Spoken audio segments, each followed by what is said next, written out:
And we are live back again. Maybe some of you were just hanging out with us on the Fanboy Cantina channel, but co-host, guest extraordinaire, the man having a sip of a soda right here, Fanboy G. Thanks for hanging out as we did minutes ago on your channel, and here we are now hanging out again. What happened there? I don't know. You can hear me okay? Yeah, I can hear you fine. What was that? I'm not sure, but anyway, here we go. So, Michaela, thanks for already dropping a comment in. Good evening. Good evening, Michaela. So, let's do a little bit of get ourselves situated in this fun summertime that we are, and then we'll be talking Svengoolie business and upcoming summer business as we often do. And you never know. Well, maybe we'll even get a guest appearance from our pal, the Mandarin, affectionately known as Mandy. Around these parts. So let's do some catch-up business, and then we'll go from recent past to present to future. So gee, there we were. Here we are the day after the 4th of July. This item I picked up from the C2E2, not this most recent past one, but the year before. I could not resist this piece. You got your RKO up. Looks like Fanboy G is having a connection issue there. We'll hope Fanboy G can jump back in and get caught up with us in a minute. But as I was saying, here he comes back from the neutral zone, back from the other side of the dark side of the moon. Fanboy G is back in the saddle again. So as I was just highlighting, this is the I don't know if they pronounce it the Jamie twins or the Jaime twins art, but you can find them online. And this again, RKO Captain America. Notice the OG shield in there before they went with the circular shield. So again, this was just one of the Artist Alley items that I could not resist to pick up. A few other 4th of July pieces as we are here now on the July 5th.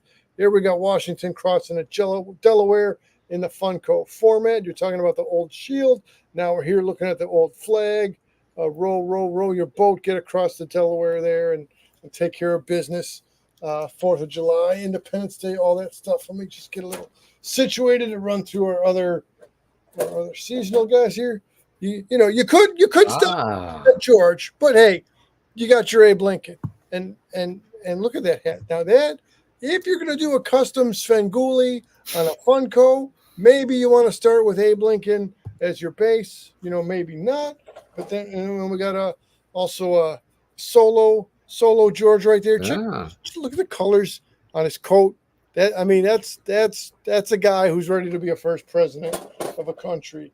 Other contemporaries, go fly a kite. It's summertime. Get to the park and fly a kite, or string a little key on your kite. Go with a little Ben Franklin from your patriotic Funko set. Let's not leave out a mythological character of different era. But there you got your Rosie Riveter, representing, taking care of business in her era.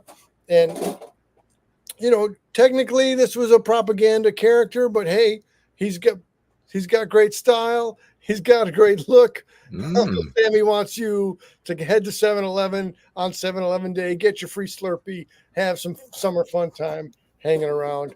Those are our Funko representatives for the 4th of July season. My only patriotic Funko is here of Alexander Hamilton. Yes. See, that is why you got to collaborate and have guests come and co-hosts come together so we can enrich the party and have some more availability of some more stuff. Let me come over to comments and pull Michaela's comment down now, and then that'll give us room to get into the pictures, and let's get caught up on, as we said, a little past, little present, a little future, trying to borrow from our WXRT promo pieces. Oh, good. I thought I had put these up, but they're right here. So this is good. Gee, let me get you caught up. Again, when we lived in the same town at the same time, we could do some of the same things. But now it's just a bit of storytelling. You recently on the Fanboy Cantina channel had been kind of in the Incredible Hulk territory. And by that, I mean the Southwest. You find some cool places around Phoenix, some cool places around for your virtual field trips. What was the other locale you did besides Phoenix? Albuquerque. Albuquerque. Bugs Bunny making the left turn at Albuquerque, a classic thing. So you've been covering that territory and putting out some good. And I encourage people to go over to the Fanboy Cantina channel and take a look at the virtual field trips. But now for me, I'm not going out on about on the road quite so much, but sticking around town here, I went by the Music Box Theater because you know why?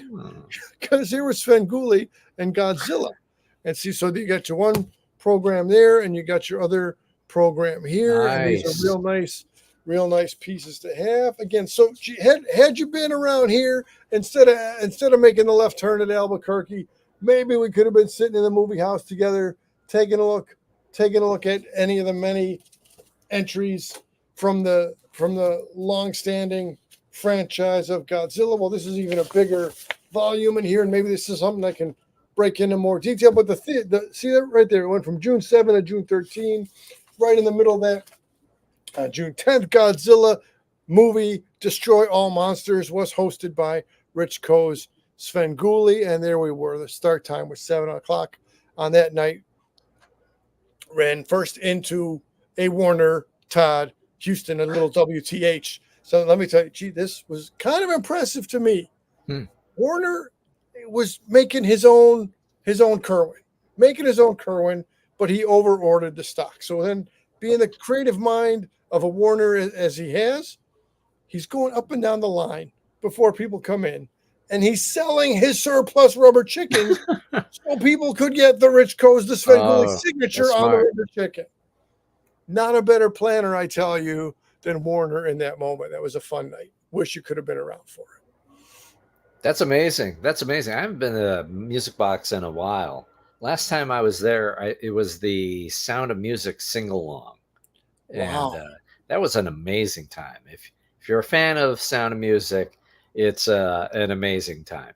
That's such a wonderful venue. That's a great place. Yeah, again, these theaters, be it the Pickwick, be it the Music Box, I'd be curious to see other towns, the theaters that were constructed in the 20s, especially since as time goes on, right, some places are going to be raised, and by raised, I mean torn down. Others are going to stand the test of time. But you get this 1920s architecture, and, Long Gone is one of our childhood stomping grounds of the Northtown Theater.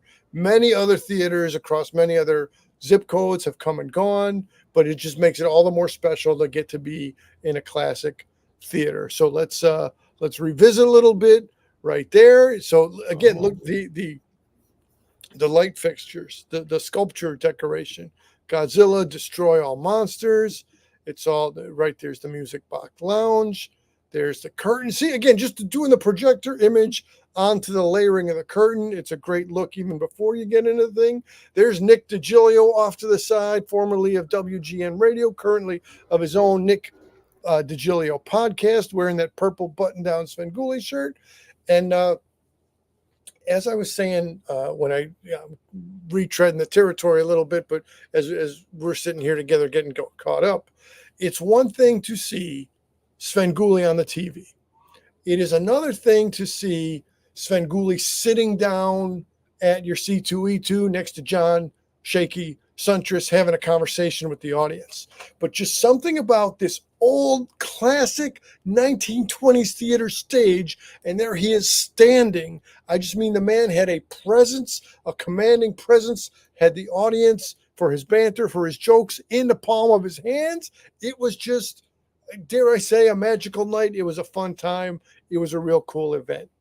Gee, what do you think you might had things worked out differently, and had you been able to come out, what might have been highlights for you of this Godzilla movie fest and of Rich Coe's hosting the Destroy All Monsters? Oh, audio. I don't know if I. That is me. Okay. Because I was having my Cheetos puffs here. I didn't want to have the crunch action all over the place. So I think it would have been fantastic to just be in the theater with an audience watching these movies. Like, when we were on the Fanboy Cantina channel just a moment ago, we talked about Beverly Hills Cop 4, Axel F. That movie should have been released to a audience, right? It should have been given a theatrical release. Unfortunately, because Netflix, it's not happening. Whatever. But really, it deserves to be seen on a big screen. So you take these vintage movies. Most people have only seen them on their TV, only with Sven in a 19-inch box, right? In the 70s or in the 80s, and then hopefully on your slightly larger screen today. Yeah, it would have been great to see it with an audience. See, and yes, so some make just the theater experience to take a TV size, at home TV size Eddie Murphy, and then blow him up. There's an advantage to that. But now, by design of the characters, that kaiju is a giant sized monster. To put the giant sized monster on the giant sized screen, it's just something of an extra enhancement, an enrichment. It's fitting, it works. It's good stuff, and something I wish, and it's still on my to-do list. One of the producing partners there, besides Music Box Theater, right there, is the Japanese Arts Foundation. So I should still do some more Googles on the Japanese Arts Foundation. I see you're back on mute. Maybe you still got some Cheeto Crunch going over. But I got a lot of Cheetos in this little baggie. It's like this never-ending thing, It's like maybe it's like got no bottom to it. It connects to another bag of Cheetos. Destroy all monsters, destroy all Cheetos. There's a lot of destruction going on here tonight, and I'm having a good time of it. Again, just some of the other photo imagery here that was a great rendering. Right, and again, here's the popcorn machine, and here's some Godzilla art. It was just a nice mix of things. There's me getting my quick conversation in with Mr. Coase doing the business. There's Warner taking the picture of the back of my head without me realizing it, but it was a fun night. So now again, coming up for context, right? Coming back to 1979, which was like, now we've known each other for this long, greater than the width of the screen, but at the time we knew each other for this long. I just wanted to put some context on, as we were saying just recently, just moments ago on your channel, for the Bad News Bears movie that came out in the 70s. And for the Airplane movie that, I don't know the release date, but for things of that era, so much has changed in the world since then. Here's a little context. When Rich Coase first came on his own, the first is the son of Svengoolie. Let me tell you, do you remember who was at that time, my friend? Who was sitting in the Oval Office in the White House of that era? Oh my goodness.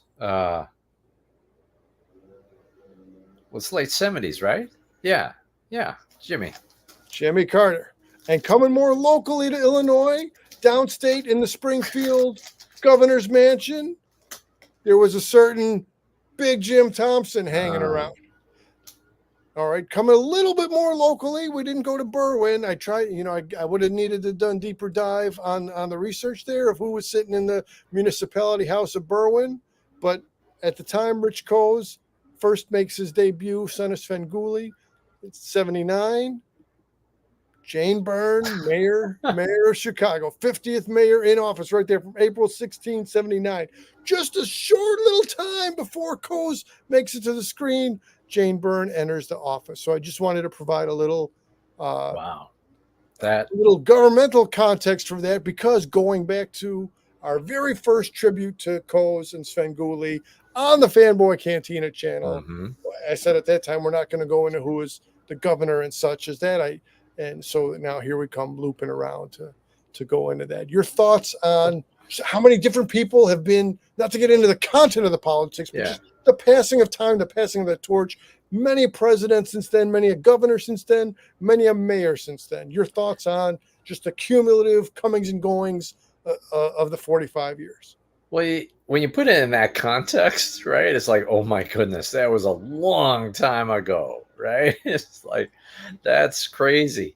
I know it's like the 70s or whatever. It is factually a long time ago. But when you put it in that kind of context, like, oh man alive, that is wild. couple of comments to check. Oh, we got Chai Yeah. Star back. Chai Star was taking care of some heavy hitting business, and it looks like Friday night and his business is concluded. So it wouldn't be a show without Chai Star calling out. Let's go. Glad to have you in the mix as always, our longtime pal.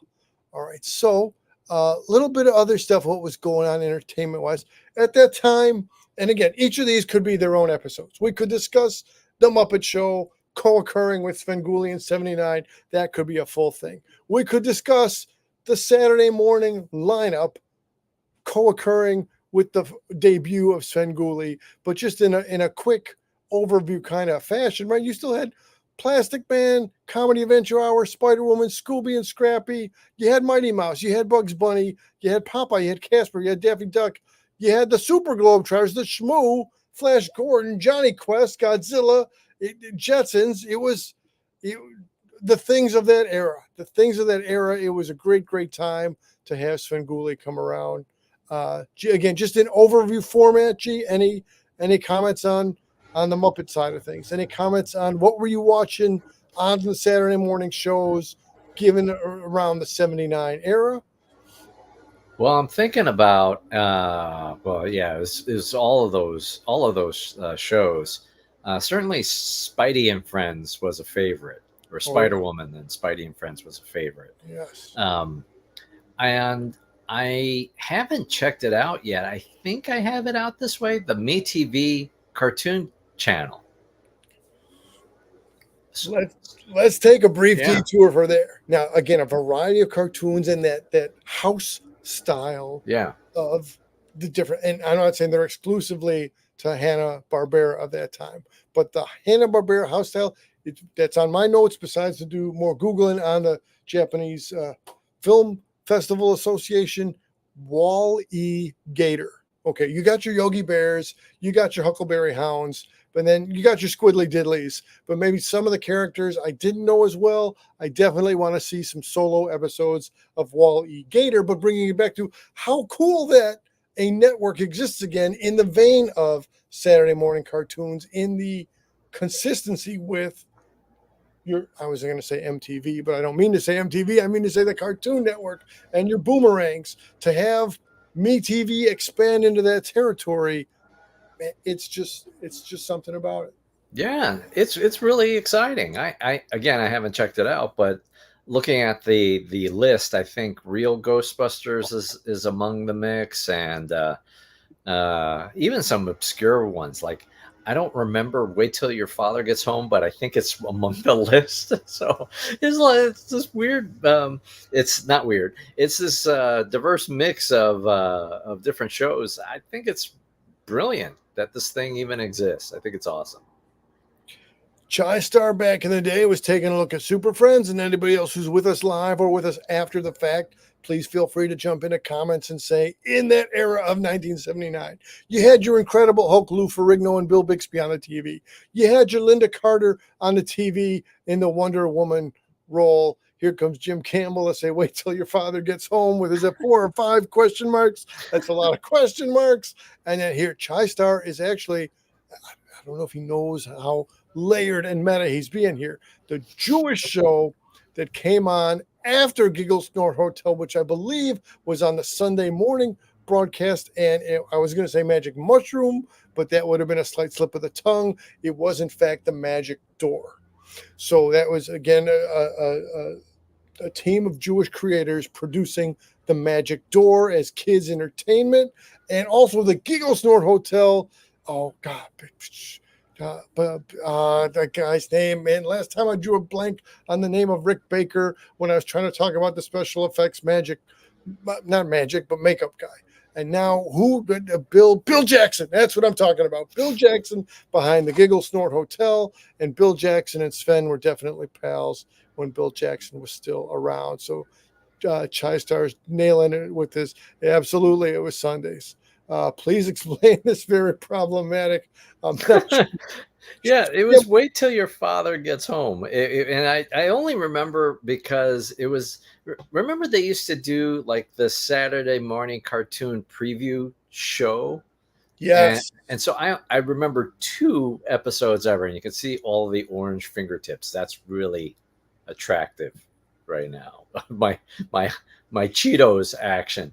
I don't know what to do with this. Like I'm like I don't know. There, I'll I'm a shrink this petri down in dish. an Ant-Man in a Pym particle kind of a way. It's fine. I just won't show my fingers. I just won't talk with my. I'll talk with this hand instead. There, I'll So I do this. remember 2 episodes of the Saturday morning preview show. One was, yeah, and they just repeated this. Wait till your father gets. Wait till your father. And yeah, it's. I remember the theme song. It was like in that kind of All in the Family kind of thing, except that hopefully it's not a cartoon version of All in the Family because yeah, you don't want that. So I remember that one, and then I remember there was one in the '80s where, uh, oh man, Lisa Welchel, who you see now on MeTV every so often, she's got a program. She did the bit of previews, and she kept on singing this "Got to Get Back to Next Saturday" song. She kept on singing that song. It was at the same time that Back to the Future came out. Yeah, total stream of consciousness. So that anyway is the only reason why I remember the Wait Till Your Father Gets Home show. Stream of consciousness, but worthy of further research to be sure. And here it is. Here it is. Wait till your father gets home. Hang on, let me switch. Okay. There you go. There it is. Wait till your father gets home. That guy looks so cheerful. So cheerful does he look. Yeah. All right, here we go back to. Let's do that again. Otherwise, okay. Anyway, see, that's the thing. 45 years, a lot of peaks and valleys, a lot of ups and downs, but we're here to try to, look at a little bit the fun memories, the simple pleasures of life that have come across our path since then. So that was some good stuff. Now, where am I at on my photos? Yeah, Super Friends, a little shout out there back for just now. This is upcoming. Let me come to. So this brings us from the past now coming into the present. You doing that look that you sometimes do, my friend. I'll keep going all the same. There was a time when C2E2 and the Flashback Horror Convention were on the same exact weekend, and we were doing a bit and a routine and a little bit of comedy. How is Svengoolie going to go from one to the other? And then credit to Junkyard who found this image. I believe this is via Pinterest. So Sven was on the train because we were saying, is he going to take the train? So here's Sven on a train. So coming up on this very channel in the coming days, Poster bills himself as number one Sven. So I thought, who amongst us, who is a number one Sven fan? So clearly Michaela is in contention for being a number one Sven fan, as is Dave Fuentes, obviously, absolutely in contention for being recognized as a number one Sven fan, as is Nanette, as is Sarah Gooley, as is Warner Todd Houston. But by screen name, number one Sven fan, who will very soon be appearing right here on this very channel, if all goes well, if all goes according to schedule, that'll be just 72 hours from now, give or take, this coming Monday. So we got here, let me come up better. There we go. This guy has got not just somebody spray painted a Sven on a train, but this guy's got a whole functioning train set, Svengoolie theme. So right there, you're going to put Svengoolie on the front of the train, you got me. You're going to put Tombstone on the side of the train, you got me even more. And maybe I need to do a little bit better lighting on here. Oh, no, you got the rubber chicken there. I only put the 3 of these up as starting to load in my pictures, but then he's got the Archie McPhee rubber chickens in I think he call it the gondola of the train cars. So looking forward to having a new Reddit-based Svengoolie guest coming around. Let's get caught up in the comments. The Sven graffiti is spot on, Chai Star. Let me tell you, let me come back to that point. We'll go to paying trip. A little bit of rhyming, a little bit of scheming. Let me come back over here and say this was, things have their time and place, but don't do it. But when I went to the C2E2, and when I was, where's my Chris Jones? Right there. Right? My Chris Jones, green, Basil Go Ghost influenced Sven. Let me just do that without having to blow up the. Okay, so right there, I took that as the inspiration, and I did this. And not the most even application is, I'm just saying, I'm glad I did it. Yet also, it's a lot of work. So I don't know that I'm going to go in the summertime here as we are.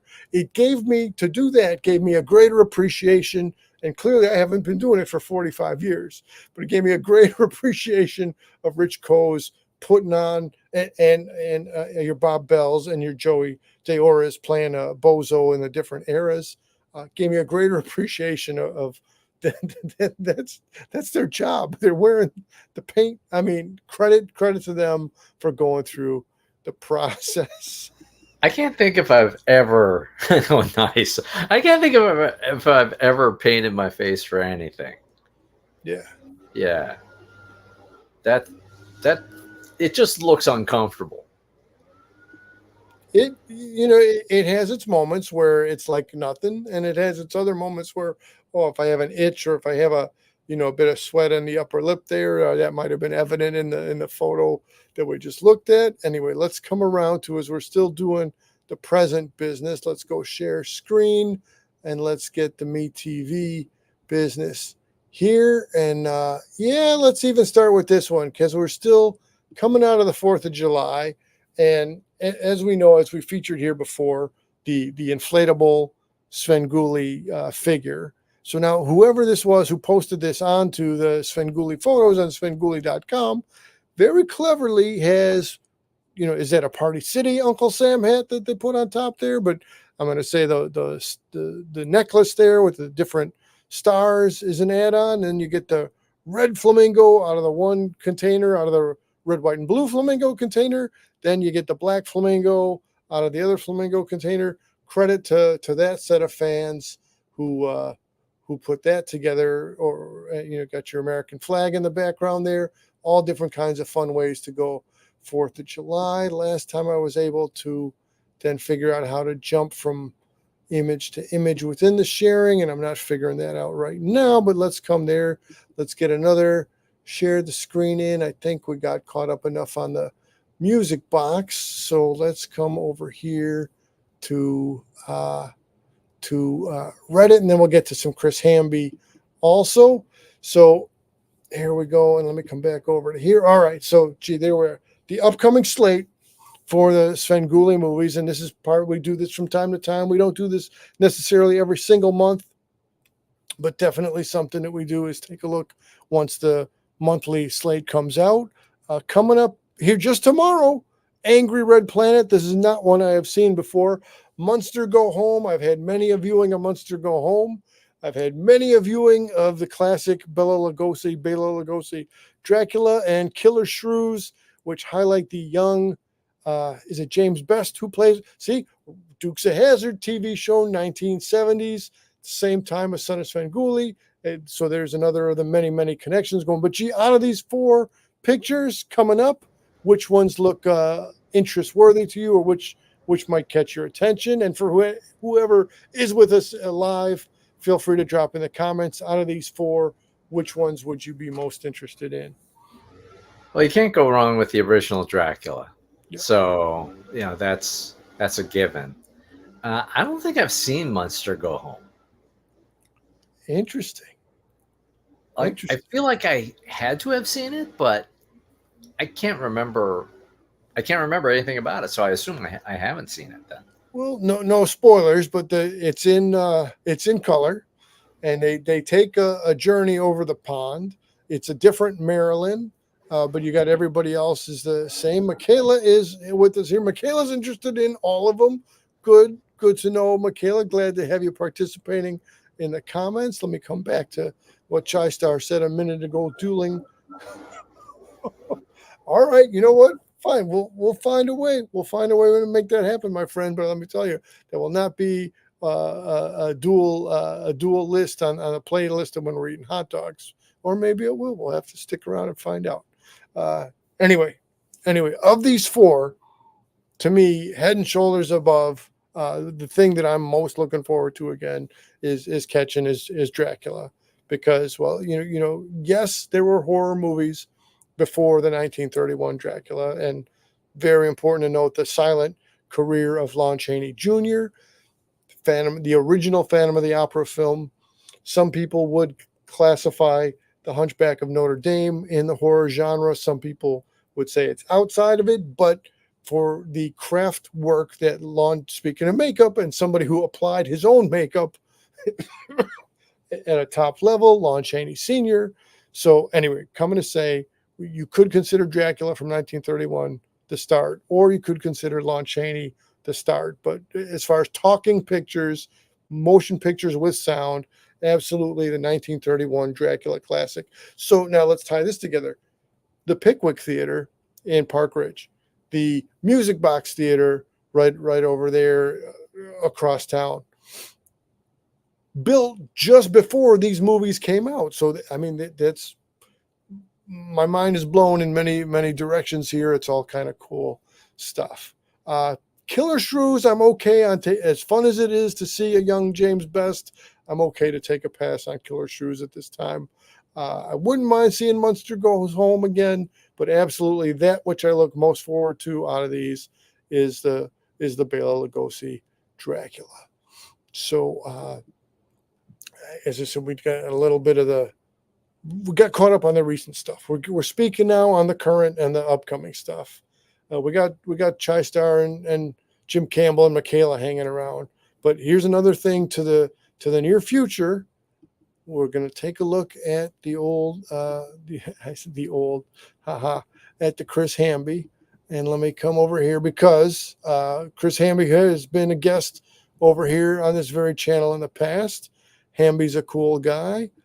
Now I made it so small I can't really see it, but we're at about less than 200 viewers on the silver screen reflection. So again, if you're over here, if you're watching any of our Svengoolie content, I'm going to assume you already know of Dave and Terror Dave and TerrorDaves.com. I'm going to assume assume you already know of Chris Hamby, but I personally am excited, and to me that's a big milestone, because to have 100,000 viewers across time, across Chris Hamby's different blog entries, to me, it's a significant milestone. And then, G, I'll take your thoughts on this in a second here. So again, there is the movies. There are the movies. Then there is the layer of putting the horror hosting together. And then there is the community that comes around it. So the three building blocks, or three foundational pieces, if you will. So here comes Chris Hamby, who's been blogging away over time. Maybe when he started, he didn't have a conceptualization. One day I'm going to hit the 100,000 viewer mark. But so now, as a culmination of things, as a culmination of the movie, as a culmination of the horror host process, or horror host dynamic, and then the community that comes around it, this is an amazing time to be coming around and hanging around. G, your thoughts on the three pieces of things that we're speaking of here, and specific also to Chris Hamby about to hit 100,000. Well, first, that's awesome, right? To have that kind of reach, I think it is a remarkable achievement, especially today where so much of the content is like this. It's on YouTube, it's on TikTok, it's on social media. So to have a destination site and have that kind of engagement is an impressive achievement. So that I think is really wonderful. And yeah, I look forward to the rest of the Svengoolie slate for this month. I was just gonna hop back. I was eyeballing what the Killer Shrews looks like.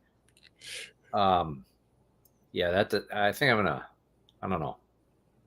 Yeah. Hey, because again, some people are going to be collectors. Some people are going to be viewers. Some people are going to listen to Nick DiGilio. Some people are going to listen to the monsters that made us. And let me take this opportunity to say we've got it in the schedule soon for the Invisible Dan and Monster Mike to come back around here 2 weeks from today, and I'm super looking forward to that. But it's the same thing, that you don't have to watch, you don't have to collect every single piece of a thing. You don't have to buy every HasLab release. You don't have to watch every movie every week. You don't have to be an expert. You can just be an aficionado or an appreciator. You just, the train stops at all the different stops. You get on where it's comfortable to get on. You enjoy what's comfortable to enjoy without a gatekeeping kind of a system here. Yep. Yeah, I like Sven,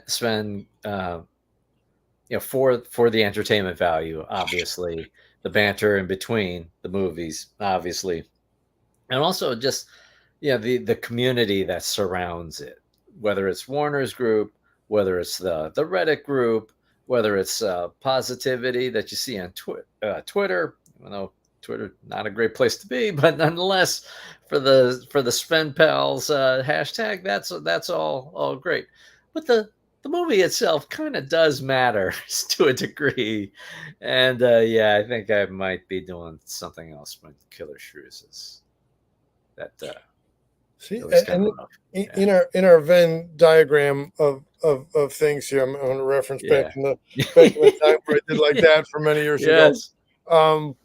In the Venn diagram of things, then you got your Mystery Science Theater 3000, which has some overlap and some distinction between horror hosting and Sven, and maybe you're just taking Mhm. lesser or non-classical material and having a good fun time with it. So again, there's all different ways and levels to jump on and enjoy and appreciate stuff. So again, we did a little bit of past, we did a little present, coming to future. Again, the Flashback Horror Convention, as we just mentioned moments ago on the Fanboy Cantina channel, is coming up the first weekend of August. So different, again, jump in for those of people who are looking to attend and participate in whatever level you want. So if somebody's there just for a Svengoolie experience, it's there to be had. They're continuing the 45th anniversary of Rich Coe's tribute and celebration right over there in the convention. But as if you're going to look at the flashback, which I didn't, we'll load that up for another episode here in the near future. There's so many other things going on besides Svengoolie there. You've got the vendor tables, you've got the actors from the different movies, you've got some props, there's a lot of fun to be had over there. So absolutely looking forward to that. And just days before that will be the Kane County Toy Fair again, which is something I'm looking forward to. Hopefully getting across paths with Terror Dave over there. Hopefully getting across paths with the Jim Campbell. Hopefully Chai Star can make it over there. Hopefully we can on this channel do some content that is comparable to the Fanboy Cantina virtual field trip material. So definitely some good things coming up ahead there. Again, before we totally close it out here, let's take another tour of the old Reddit and see again some of Michaela's recent art and see some of Nanette's recent art. And I definitely started us off. And thanks to Warner for having posted that right there. Again, there's a good shot of it. Look at that Svengoolie train from number one Sven fan. That's so gee, growing up, you had the train set in the basement in the old house. At that time, again, the trains were there in your basement. Svengoolie was on the TV there upstairs in the TV room. Never did we think at the time, oh, hey, there could be a Svengoolie themed train, right? It's so cool to be able to participate in the stuff as it is. I think that's really amazing. It goes back to trains were a thing. Back in the day where we grew up, you had Devon hobby models on the corner, and they had all of the models, and people put together models then, and you stuck your fingers together because of the tester's glue, like you had to pry apart your fingers. That was a thing. And among the great things about that store was this massive HO scale shop. I think he had other gauges too. I know he had N gauge, and I think he had O gauge as well. I mean, and you don't see that kind of store anymore. For the life of me, I can't remember seeing any store with HO scale. No, I take that back. There's one not too far from my house. I take that back.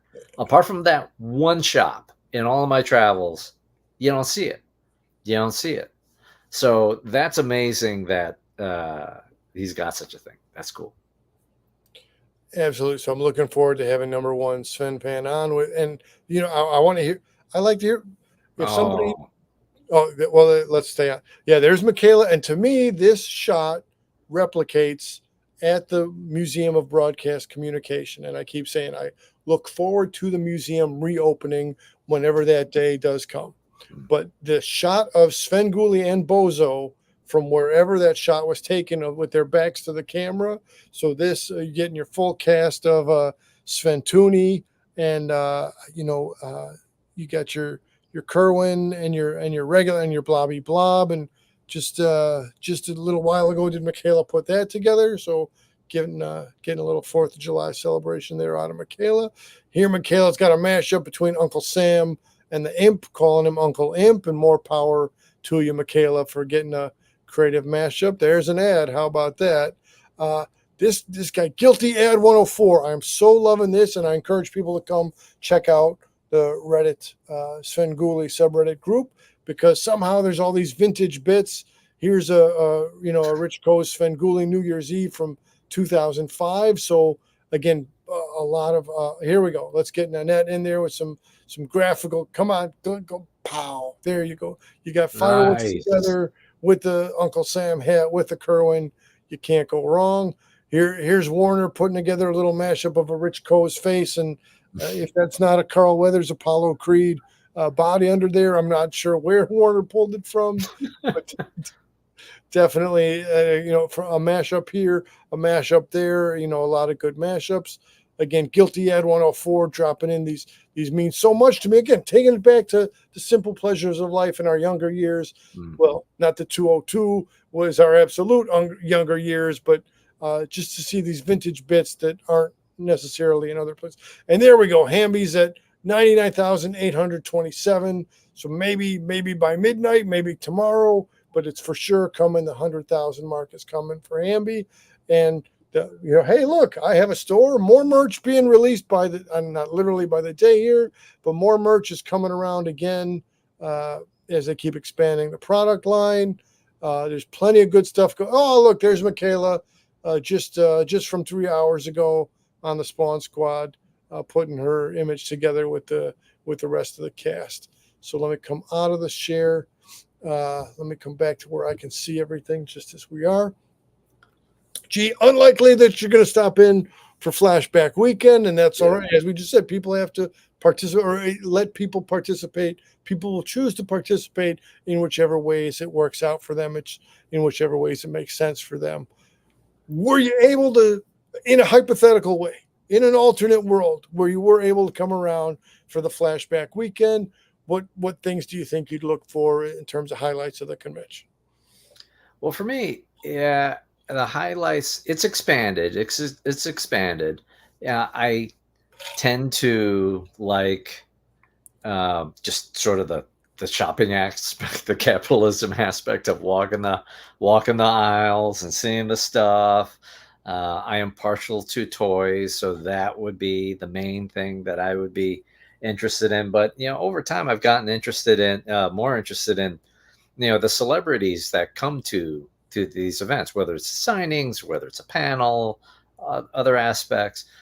Unfortunately, or I'll put it as a positive. It is great that there are still celebrities that are up in years that are able to come to these events and care about coming to these events.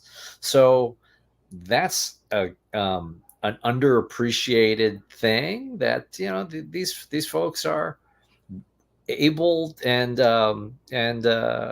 engaged enough to participate with their fans. So that's wonderful. I like the Sven bits where he's at conventions and you see him talking with somebody. You may have to like jog your memory about who this person is, but it's really wonderful. So for me, it would be that combination of the merch along with seeing who's here. And I don't right know as we're speaking here live at this time. I don't know the exact schedule. I don't know the exact mashups, but in the year in which Sven met Elvira, in which Rich Coes met Cassandra Peterson, I was not there on the room. I've seen the clips on Sven's show. Two horror legends to take the stage together for the first time.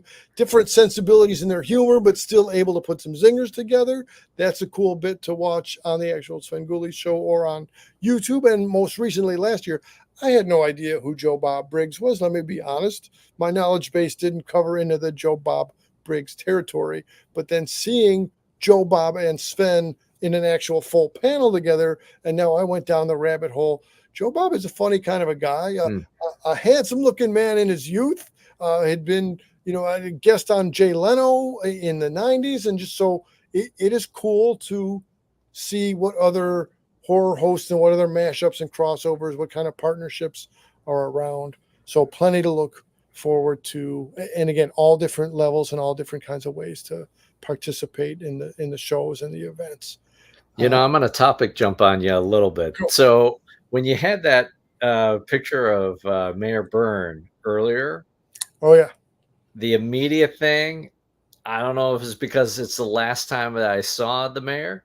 I love the picture where she is smoking and Bozo the Clown is right next to her. It's like it's a classic, oh, this is Chicago back in the day moment. It's absolutely perfect. I love that bit. I'm also looking on the Museum of Broadcast Communications website, and so there's no date on this thing, right? But it says that the anticipated reopening is in 2025 in collaboration with a local university. Hope that's the case. Don't know what that university is or which one. It's a lot of schools around town. So, sure. I mean, it's a space commitment in a pretty expensive town of Chicago to have a museum of, you want it to have, it's not like some glass case. Then you got Bozo's outfit in it. It warrants a museum, a proper museum.